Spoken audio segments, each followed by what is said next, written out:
ሀይ ዩቱብ እንዴት ናችሁ? ሰላም ብያለሁ። እና አሁን የሚገኘው ቦታ እንደምታዩት ገደል አፋፍ ላይ ተቀምጬ ነው ያለሁት። ከበታች ላሳያችሁ ቆሜ መንደር ነው ማለት ነው።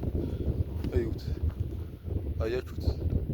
በዚህ ከወደኩኝ እዛ ቤት ነው የማርፈው ማለት ነው፣ እዛ ጋር እና ያው በጣም የሚያምር ቦታ ነው ለማለት ነው አሁን ያለሁበት ቦታ። ብዙ ጊዜ እዚህ ቦታ ላይ ነው የማሳልፈው ሲደብረኝ ምናምን እየመጣው ማለት ነው። እና በጣም አሪፍ ነው። በተለይ ምሽት ላይ ከ11 ሰዓት በኋላ ማለት ነው ፀሐይ የምጠልቀው በዚህ አቅጣጫ ነው እና ያለው እይታ ቪው በጣም የሚያምር ነው። አንድ ቀን ደግሞ መጥቻ ያሳያችኋለሁ ማታ ላይ እና ከከተማ ውጭ ነው ያለሁት። ነፋሱ በጣም ጸዴ ነው። ሰብስክራይብ እያደረጋችሁ ቤተሰብ ለምን አትሆኑም በሚለው ነው ማለት ነው። እና ሰብስክራይበር አይዶ ድሮፕ እያደረገ ነው፣ እንኳን ሊጨምር እየቀነሰ ነው የሚገኘው በጣም ማለት ነው።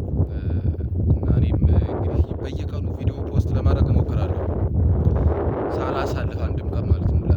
እኔ እንደውም ያሰብኩት ቻሌንጅ በቃ ለአንድ አመት ምናምን ቻሌንጅ አድርጋለሁ ብዬ ነው ሳላቋረጥ ዴይሊ ፖስት በማድረግ ዙሪያ ማለት ነው። እና ምን ትመክሩኛላችሁ? ሀሳብ አስተያየት ኮመንት ላይ ስጡኝ፣ አነበዋለሁኝና ይመቻችሁ።